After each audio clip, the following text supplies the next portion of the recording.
Good evening. मैं दीपेश कुमार। आप लोगों का होमवर्क सीरीज जो है सेट नंबर 4 स्टार्ट हो चुका है। ठीक है, तो सेट नंबर 4 जो है हम लोग बिना देरी के आगे बढ़ जाते हैं। सेट नंबर 4 का पहला सवाल आपके सामने है। पहला सवाल आपके सामने है, कह रहा है कि 1510 में अल्बुकर्क ने गोवा को छीना था। तो किससे छीना था? बीजापुर के सुल्तान से। इनका नाम क्या था? देख लीजिए, बीजापुर के सुल्तान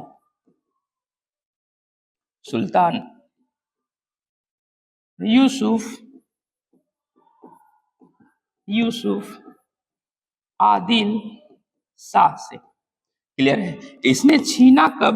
1510 में छीना और 1530 में राजधानी बनाया। ठीक है, आपका यहाँ पे सवाल बिल्कुल नीट एंड क्लियर है, बिल्कुल नीट एंड क्लियर है कि यहाँ पर छीनने वाला व्यक्ति जो है वो अल्बुकर्क था। ठीक है, लेकिन राजधानी बनाने वाला जो व्यक्ति है वो कौन है, ये आप कमेंट करके कम से कम बताइएगा। ठीक है, चलिए आगे बढ़ जाते हैं। बात चल रही है पुर्तगालियों की। ठीक, आते हैं। पुर्तगाली ने 1511 में 1511 में मलक्का पर अधिकार किया।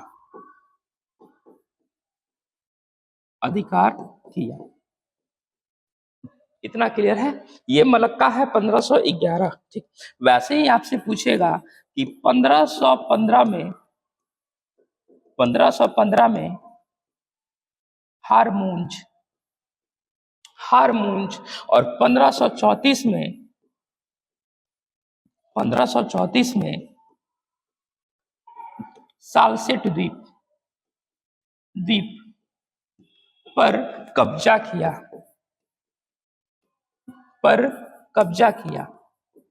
इतना क्लियर है? आपको ये भी पता होना चाहिए कि जो सालसेट द्वीप है उस पर कौन सा शहर अभी वर्तमान में बसा हुआ है। सालसेट द्वीप पर कौन सा शहर बसा हुआ है? तो वो हो जाएगा आपका मुंबई। इतना क्लियर है? चलिए उसके बाद फिर आते हैं, नेक्स्ट आते हैं इसी में।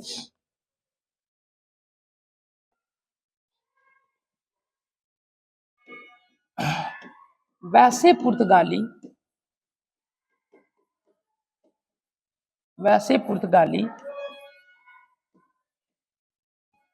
जिनका समाधि भारत में है,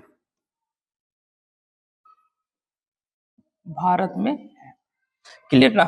तो वैसे में सबसे जो पहले व्यक्ति का हम लोग जिक्र करते हैं, ठीक है, ये है अल्बुकर्क।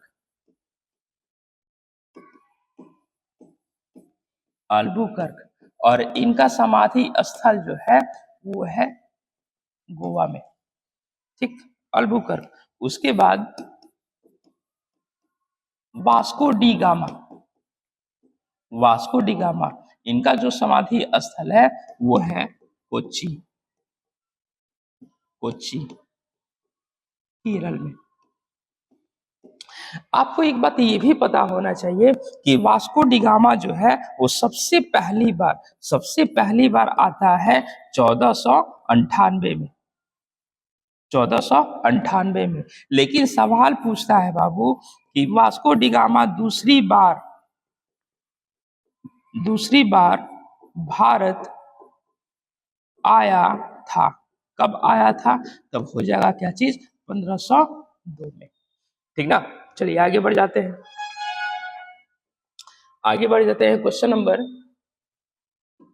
Question number second.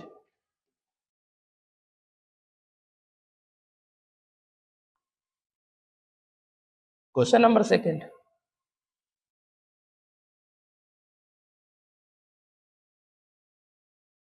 चलिए, कह रहा है कि वास्को डी गामा का कालीकट में स्वागत किया। ये भी आपको पता होना चाहिए कि किसने स्वागत किया, किसने स्वागत किया। तो वैसे में ये हो जाएगा उत्तर क्या चीज, जेमुरीन। जेमुरीन नामक एक राजा था जिसने क्या किया, इसका स्वागत किया कालीकट बंदरगाह पर। ठीक है, आगे बढ़ जाते हैं। Vasco da Gama, Zamorin. चलिए ठीक है, इसका उत्तर ही लगा लेते हैं सिर्फ, क्योंकि पहले भी ये हो चुका है। नेक्स्ट आते हैं क्वेश्चन नंबर 3 पर। क्वेश्चन नंबर 3 कह रहा है कि भारत में प्रथमतः समुद्री व्यापारिक केंद्र स्थापित किए। समुद्री व्यापारिक केंद्र जो है स्थापित किया किसने किया, तो पुर्तगालियों ने ही किया, पुर्तगालियों ने। ठीक, एक बात मैं आपको बताना चाहता हूं कि पुर्तगाली जो है ना, वो समुद्र पर कब्जा किया, यानी कि समुद्रों को लूटपाट का अड्डा बनाया। किसने बनाया, पुर्तगालियों ने। एक तो ये है, एक दूसरा क्या है, कार्टेल व्यवस्था को लाया। किसने लाया, पुर्तगालियों ने। उसके बाद ब्लू वाटर पॉलिसी लाया। किसने लाया, पुर्तगालियों ने। इसका भी उत्तर क्या हो जाएगा, पुर्तगाली हो जाएगा। ठीक है, चलिए नेक्स्ट आते हैं। नेक्स्ट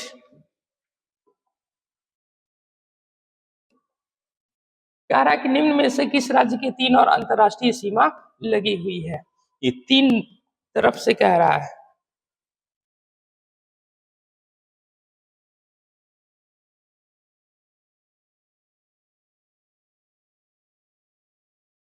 चलिए, 3 और से काफी ज्यादा इंपॉर्टेंट सवाल है, बहुत बार पूछे जा चुके हैं ये सवाल। ठीक है,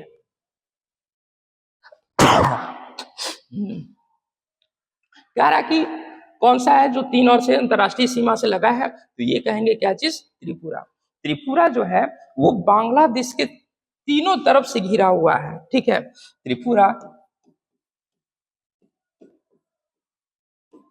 त्रिपुरा घिरा है। कहां से घिरा है बाबू, तो बांग्लादेश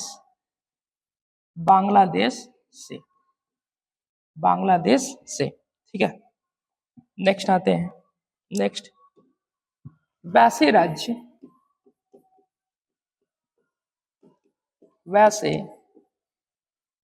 भारतीय राज्य जो 3 देशों से सीमा साझा करते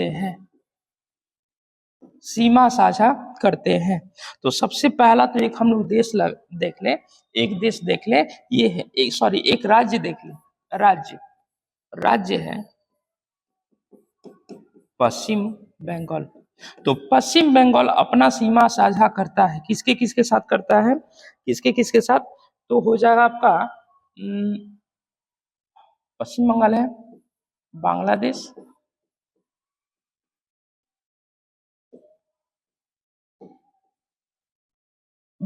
से करेगा। उसके बाद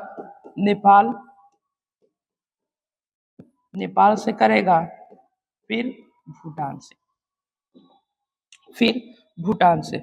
उसके बाद आते हैं, उसके बाद एक देश और है, एक राज्य और है, सिक्किम। चीन से करेगा,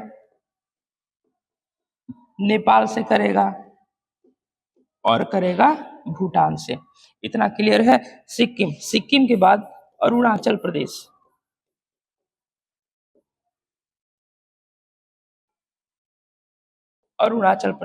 तो अरुणाचल प्रदेश भी जो है वो 3 से करता है, चीन,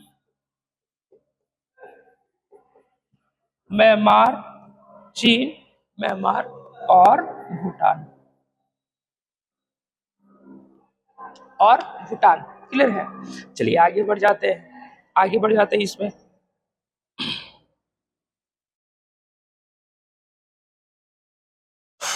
एक सवाल और, एक सवाल मैं आपसे पूछना चाह रहा हूं, एक सवाल में कि भारत में सर्वाधिक राज्यों से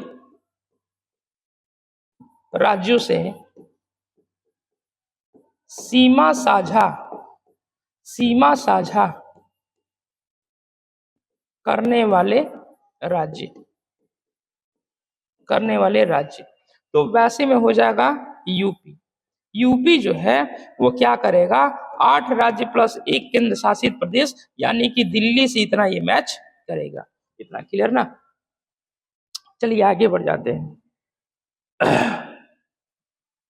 तो इसमें कुछ नहीं छूट रहा है।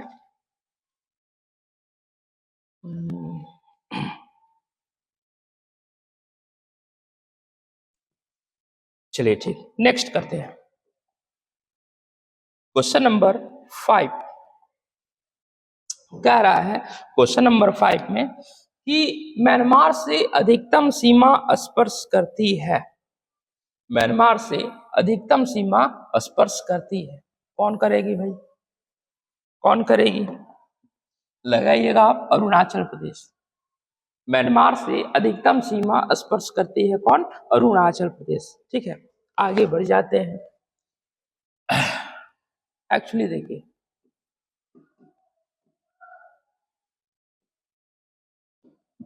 म्यांमार से सीमा स्पर्श करने वाले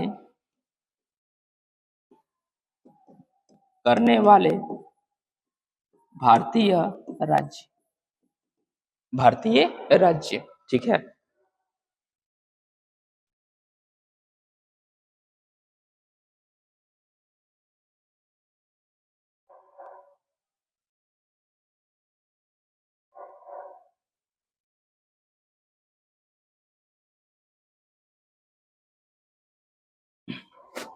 भारतीय राज्य, इसका हम लोग एक ट्रिक कर लेंगे, इसका एक छोटा सा ट्रिक है, अ ना म मी। क्लियर है? तो अ फॉर अरुणाचल, ना फॉर नागालैंड,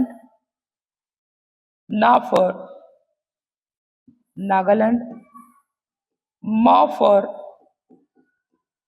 मणिपुर एंड मी फॉर मिजोरम। इतना क्लियर है?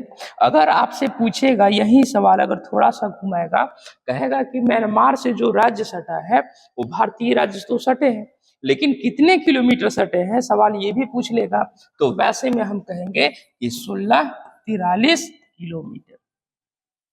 ठीक है, नेक्स्ट आते हैं। म्यांमार का प्रारंभिक नाम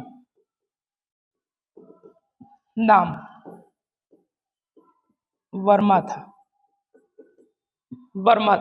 क्लियर है? प्रारंभिक नाम वर्मा था।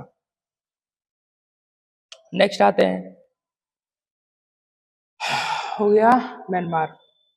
चलिए नेक्स्ट, आप देख लीजिए कि सवाल यहाँ पर बस एक ही है, उसके बाद ये डिस्कशन है।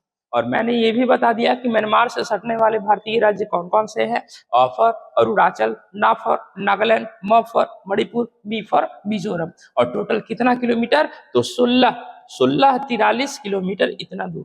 ठीक, नेक्स्ट आते हैं 6 नंबर पे। 6 नंबर सवाल कह रहा है,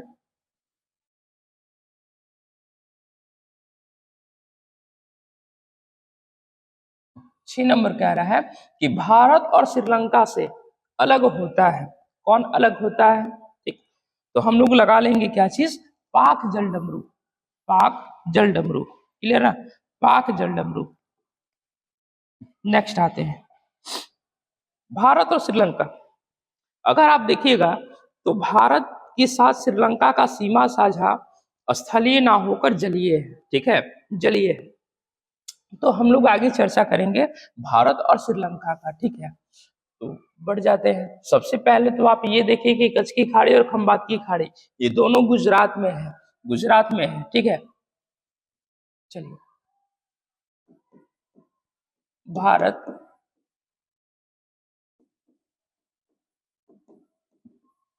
श्रीलंका के बीच, श्रीलंका के बीच, ठीक है, क्या है, तो पाक, पाक जल डमरू। नेक्स्ट आते हैं, इसी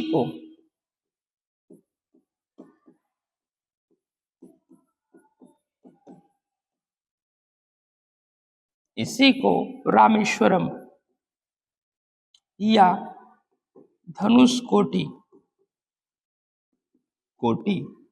की संज्ञा दी गई है,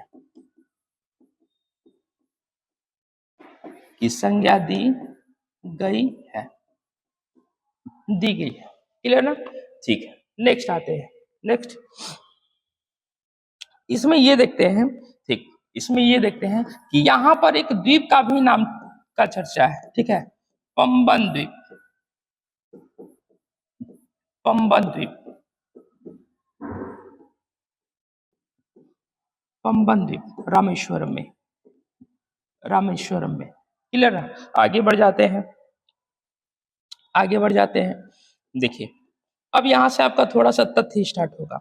अगर मैं कहूंगा कि भारत में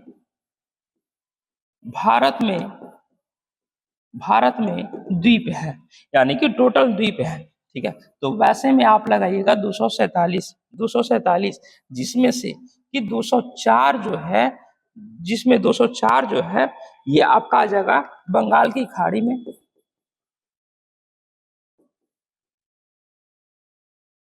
बंगाल की खाड़ी में, ठीक है,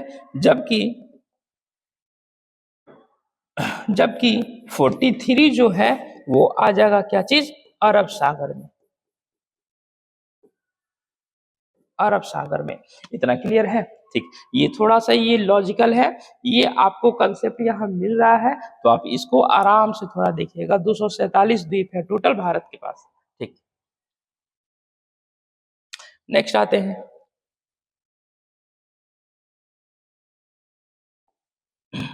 आगे बढ़ जाते हैं।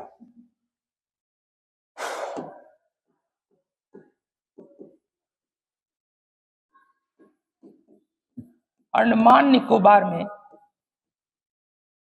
अंडमान निकोबार में द्वीपों की संख्या, द्वीपों की संख्या, टोटल द्वीपों की संख्या है 36, जिसमें से कि 11 और ये हो गया क्या चीज 25। इस पर मानव रहती है, जबकि ये क्या है, मानव नहीं रहती, मानव नहीं रहती, क्लियर है। चलिए नेक्स्ट हम बात कर रहे हैं किसका, अंडमान निकोबार का, ठीक। वैसे ही अगर मैं बात कर लूं लक्षद्वीप का, सॉरी लक्षद्वीप नहीं, यहां पर आप इसको लिख लीजिए, अंडमान नहीं, इसको आप लक्षद्वीप कीजिए, लक्षद्वीप। नेक्स्ट आते हैं, नेक्स्ट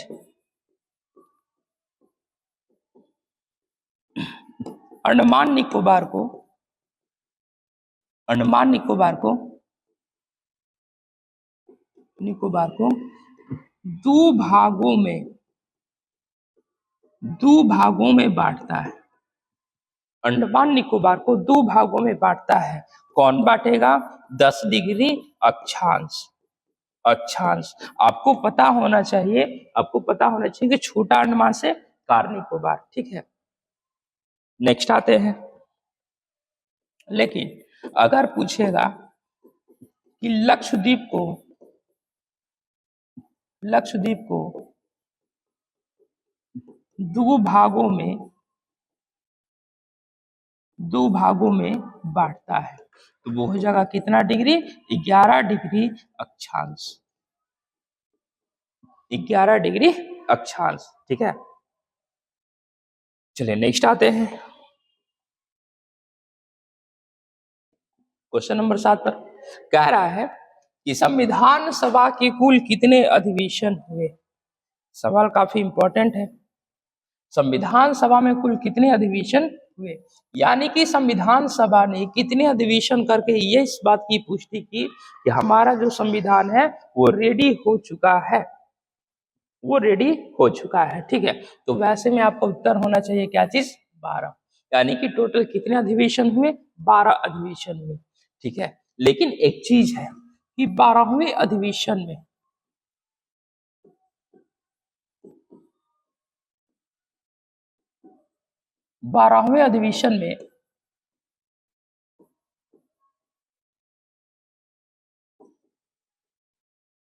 संविधान पूर्णतः तैयार हो गया।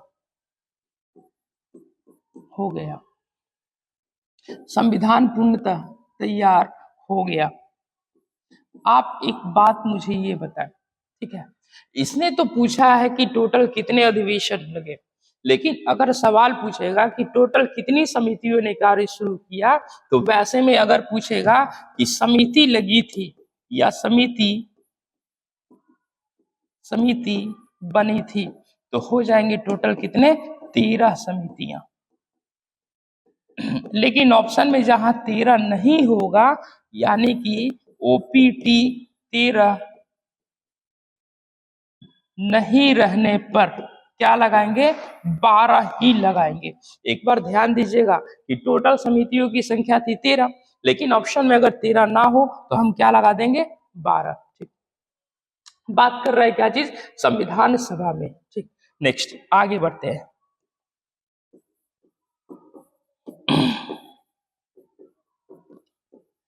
संविधान सभा में कुल कितने वाचन हुए?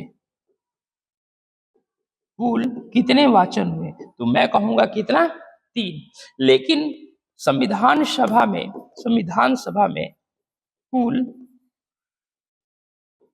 कुल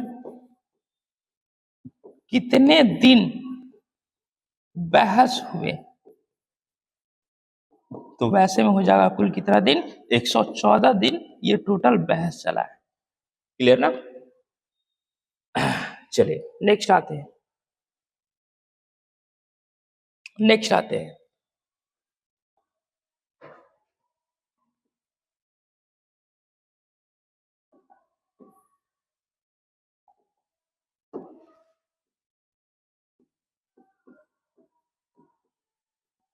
दुनिया का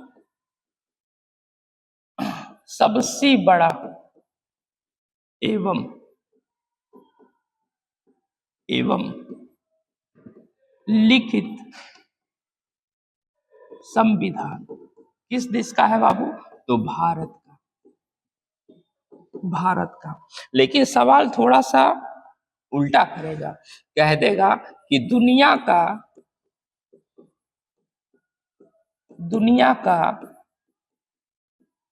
सबसे छोटा संविधान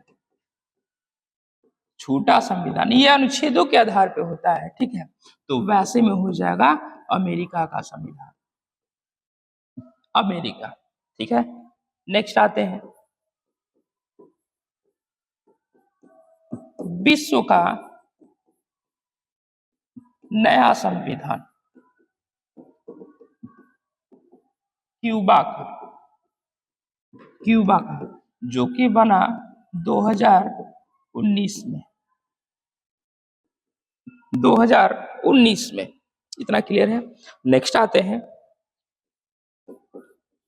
विश्व का सबसे पुराना संविधान और वो है बाबू अमेरिका का, अमेरिका 1789। ठीक है, तो अभी तक तो हम लोग सिर्फ भारत का संविधान ही जाने थे, लेकिन आज हमने ये जाना कि सबसे छोटा संविधान कहाँ का है, अमेरिका का है।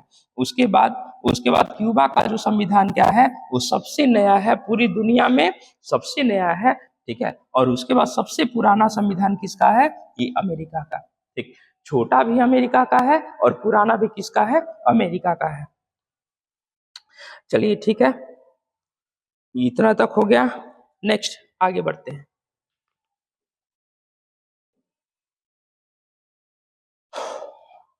8 नंबर। ठीक, कह रहा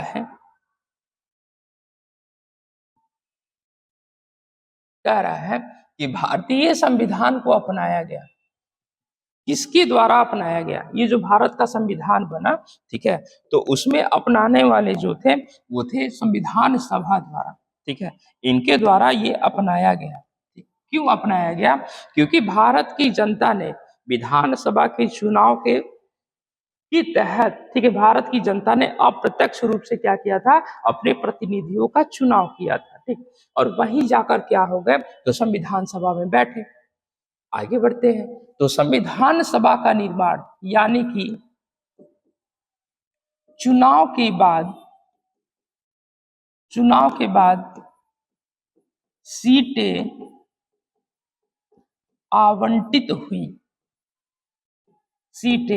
आवंटित हुई, यानी कि कितने सीट भरे जा चुके थे चुनाव के बाद, तो टोटल भरे जा चुके थे कितने, 389 सीट। 389 सीट, 389 सीट को अगर मैं 3 भागों में बात करूं, ठीक है, तो वैसे में 389 में क्या था कि 292 कहाँ से गए हुए थे, तो ये थे बाबू ब्रिटिश प्रांत के। उसके बाद इसमें है 93 जो गए थे वो कहाँ से गए थे, तो देसी रियासत से। 93 के बाद 4 है, 4 जो है वो क्या है, चीफ कमिश्नरी है, चीफ कमिश्नरी। इतना क्लियर है। नेक्स्ट आते हैं। नेक्स्ट, अब इसमें से ये भी सवाल आ जाएगा कि देशी रियासतों में से कौन सा एक ऐसा रियासत था जिसने जुड़ने से क्या कर दिया, मना कर दिया। ठीक है, इसको मैं यहाँ लिख देता हूँ 93। तो वैसे में हैदराबाद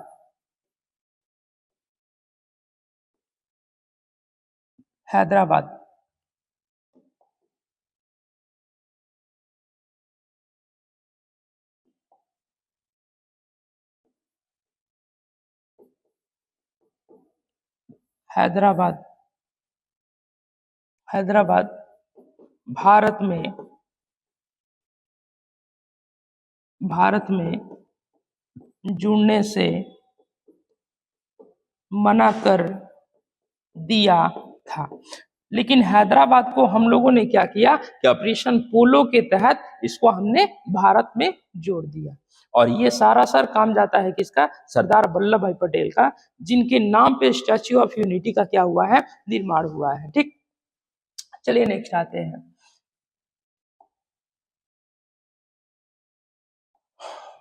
कह रहा है कि राष्ट्रीय ध्वज को स्वीकार किया जाए। हमारा जो राष्ट्रीय ध्वज है उसको स्वीकार किया गया। भैया राष्ट्रीय ध्वज हमारा काफी यूनिक है। ठीक, बहुत कुछ वो कहता है राष्ट्रीय ध्वज। ऐसे में आप उत्तर लगाइएगा, इसका उत्तर लगाइएगा 22 जुलाई 1947 को, 22 जुलाई 1947 को राष्ट्रीय ध्वज। ठीक है, ध्वज की लंबाई चौड़ाई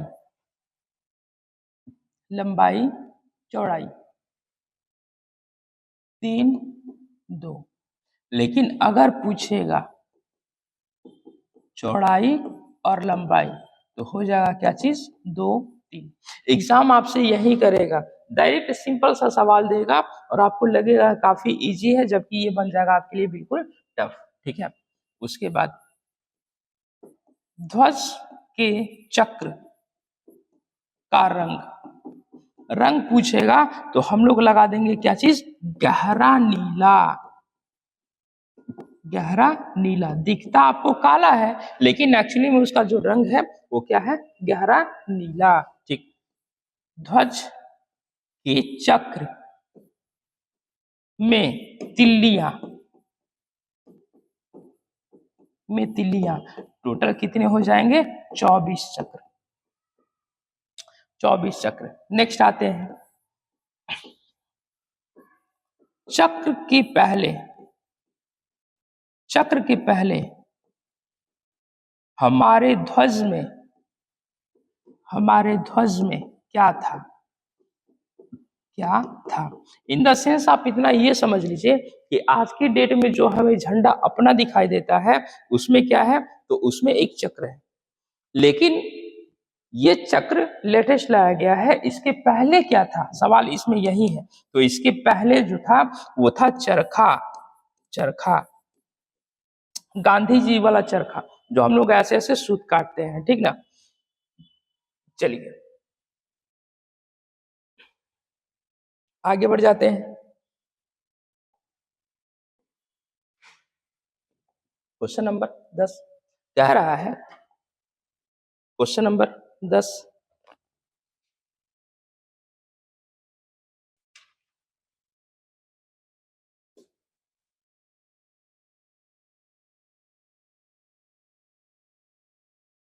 कह रहा कि नील हरित शैवाल का उपयोग व्यंजन आपूर्ति हेतु करते हैं। ठीक है, तो नील हरित शैवाल जो है आपके धान के खेत में मिलता है, और वहां भी क्यों मिलेगा, क्योंकि धान के पौधे के लिए काफी जरूरी हो जाता है कि उसके खेत में लगभग आधे पौधे तक पानी रहनी चाहिए, और पानी रहने के कारण ही वहां पर नील हरित शैवाल का जन्म होता है। आप यहाँ पर लगा लीजिएगा धान। ठीक है, धान का वैज्ञानिक नाम ओराइजा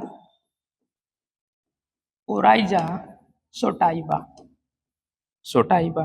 नेक्स्ट आते हैं, नेक्स्ट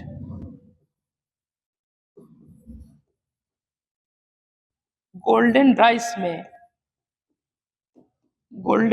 में कौन सा विटामिन मिलता है। गोल्डन राइस में कौन सा विटामिन मिलता है, विटामिन ए को क्या कहते हैं बाबू, रेटिनॉल। इतना क्लियर होना चाहिए।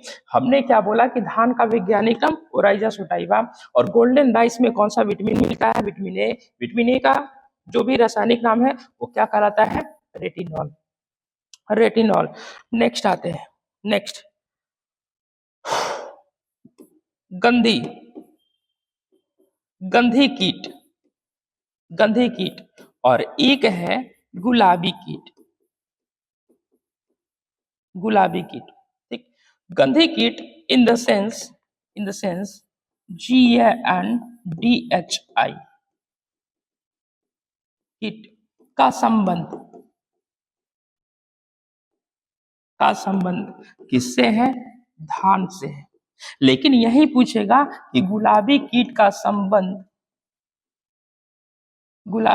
संबंध किससे है, तो कपास से है। गुलाबी कीट का संबंध किससे है, कपास से। ठीक, चलिए नेक्स्ट आते हैं, नेक्स्ट इसी में ऐड कर रहे हैं। अभी बहुत सारा सवाल बनेगा इसमें, या फिर पेज ऐड कर रहे हैं। चलिए, अंतरराष्ट्रीय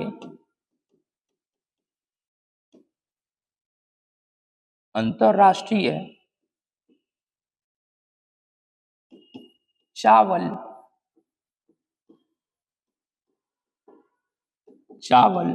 अनुसंधान केंद्र, अंतरराष्ट्रीय चावल अनुसंधान केंद्र ये कहां पर है, तो ये आपको मिल जाएगा फिलीपींस। फिलीपींस। और फिलीपींस की राजधानी कहां पर हो जाएगा? मनीला में, मनीला में। लेकिन जब आपसे पूछेगा कि राष्ट्रीय राष्ट्रीय चावल चावल अनुसंधान केंद्र, तो वो हो जाएगा क्या चीज? कटक, उड़ीसा। उड़ीसा, क्लियर है? चलिए एक और नॉर्मली सा क्वेश्चन है कि चावल का कटोरा, चावल का कटोरा, ठीक है, आप कर सकते हैं यूपी, यूपी। चलिए ये काफी ज्यादा इंपॉर्टेंट है। अगर आपसे ये पूछेगा अंतरराष्ट्रीय चावल अनुसंधान केंद्र, तो हो जाएगा फिलीपींस। लेकिन जब पूछेगा राष्ट्रीय, तो हम लगा देंगे क्या चीज? कटक, उड़ीसा। नेक्स्ट आते हैं, नेक्स्ट आते हैं। कह रहा है कि निम्न में से कौन सा सूक्ष्म जीव जो है वो उर्वरक में उपयोगी होता है? उर्वरक में उपयोगी होता है। इसका आप लगा लीजिएगा साइनोबैक्टीरिया, इसका आप लगाइए साइनोबैक्टीरिया, ठीक है। साइनोबैक्टीरिया को ही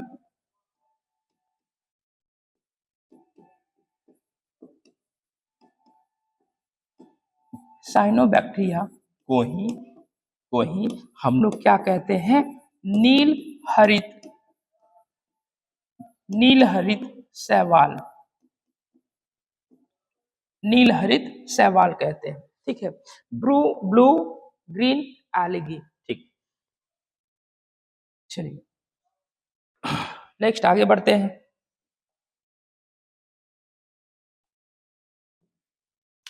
क्या रहा है? क्वेश्चन नंबर 12 है। कह रहा है कि 2,4-D क्या है?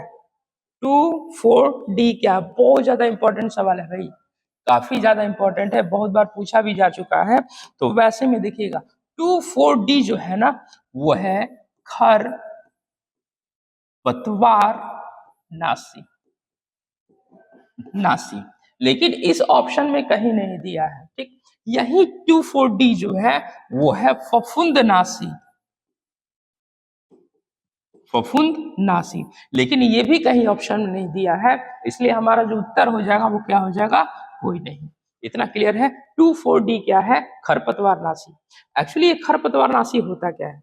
तो हम लोग देखेंगे कि जब हम कोई फसल बोते हैं तो फसल के साथ कुछ ऐसे तत्व छोटे छोटे निकल जाते हैं जिसे हमें खत्म करने चाहिए। यानी कि छोटे छोटे घास जो कि फसलों को बढ़ने में कहीं ना कहीं क्या करते हैं? बाधा पहुंचाते हैं। तो वैसे में इन्हीं को खत्म करने के लिए हम लोग क्या करेंगे? 2,4-D का क्या करेंगे? इस्तेमाल करते हैं, ठीक। चलिए नेक्स्ट आते हैं।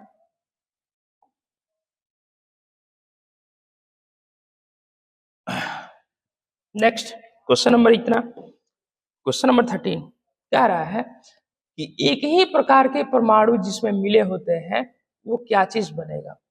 एक ही प्रकार के जब परमाणु बाबू मिल जाएंगे ना, तो वो बन जाएंगे क्या चीज? तत्व, तत्व। लेकिन जब एक निश्चित क्रम में मिल जाए, एक निश्चित संख्या में मिल जाए, तो बन जाएंगे क्या चीज? मिश्रण, ठीक है। मिश्रण नहीं, यौगिक। और जब एक अनिश्चित में मिल जाए, इसमें देखिएगा, इसमें होगा, इसमें होगा अनिश्चित और इसमें होगा निश्चित। जैसे इसका एग्जाम्पल हो सकता है हवा, लेकिन इसका एग्जाम्पल क्या हो जाएगा?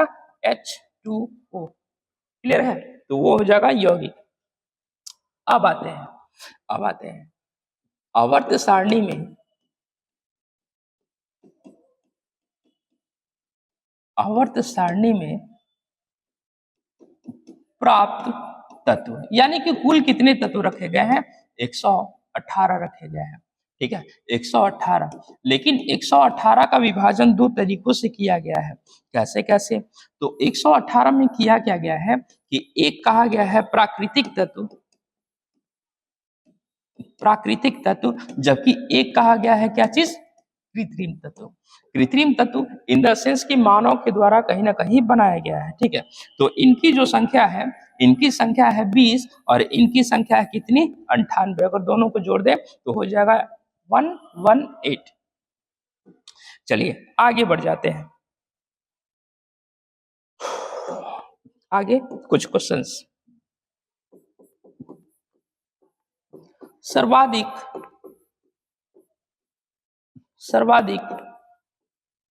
विभव आयन वाला तत्व। और एक सवाल बनेगा,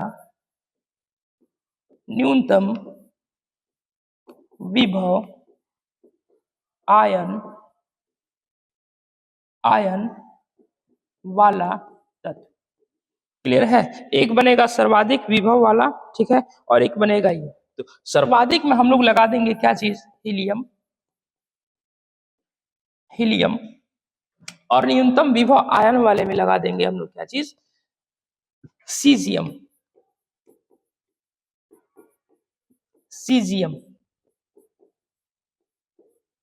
इसकी जो परमाणु संख्या है वो है 2 और इसकी परमाणु संख्या जो है वो है 55 परमाणु संख्या। ठीक है, ये इतना तक। नेक्स्ट आगे बढ़ जाते हैं इसी में।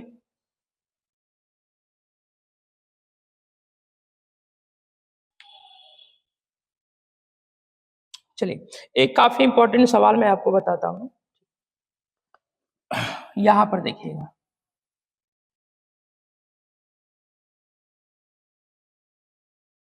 द्रव धातु और एक पूछता है द्रव अधातु। तो जब धातु पूछेगा तो हम लोग लगाते हैं पारा, अधातु पूछेगा तो हम लोग लगा देंगे क्या चीज? ब्रोमीन। और ये वाला जो आपका सवाल बन जाता है ये काफी ज्यादा इंपॉर्टेंट बनेगा। ठीक, द्रव धातु पारा, द्रव अधातु क्या चीज हो जाएगा? ब्रोमीन हो जाएगा।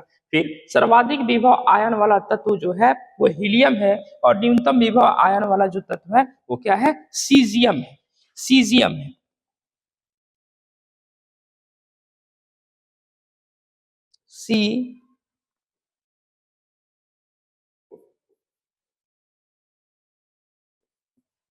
है। इतना क्लियर? चलिए नेक्स्ट आते हैं, इसमें एक और बढ़ जाते हैं। ठीक है, देखिएगा,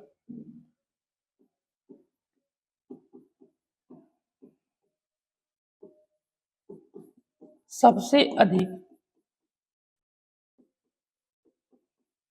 अधिक क्रियाशील धातु। जब धातु पूछता है तो हम लोग लगा देंगे क्या चीज? सीजियम। ठीक है, उसके बाद सबसे अधिक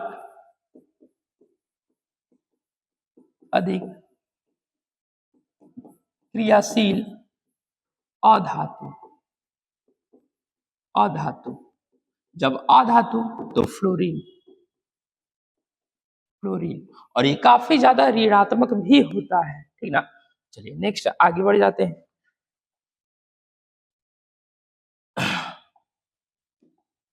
कह रहा है कि कौन सा एक अणु का भाग नहीं है? कौन सा अणु का भाग नहीं है? आपको पता है अणु में कौन कौन से होते हैं? इलेक्ट्रॉन, प्रोटॉन और न्यूट्रॉन। ठीक है, जबकि यहाँ पर ये जो फोटोन लिखा हुआ है तो ये फोटोन इसका भाग नहीं है, क्योंकि फोटोन जो होते हैं वो क्या होते हैं? तो प्रकाश के कण होते हैं ये फोटोन। ठीक है, यानी कि इलेक्ट्रॉन, प्रोटॉन, न्यूट्रॉन। अगर आपसे ये भी पूछ देगा कि नाभिक में होते हैं तो हम लोग लगाएंगे क्या चीज? न्यूट्रॉन होते हैं एवं प्रोटॉन होते हैं। ठीक, चलिए नेक्स्ट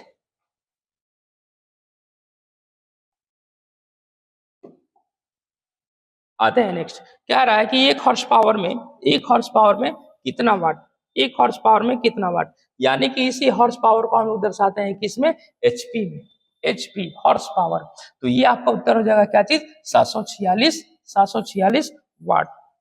ठीक है, 746 वाट, ये लगा लीजिएगा, 746 वाट।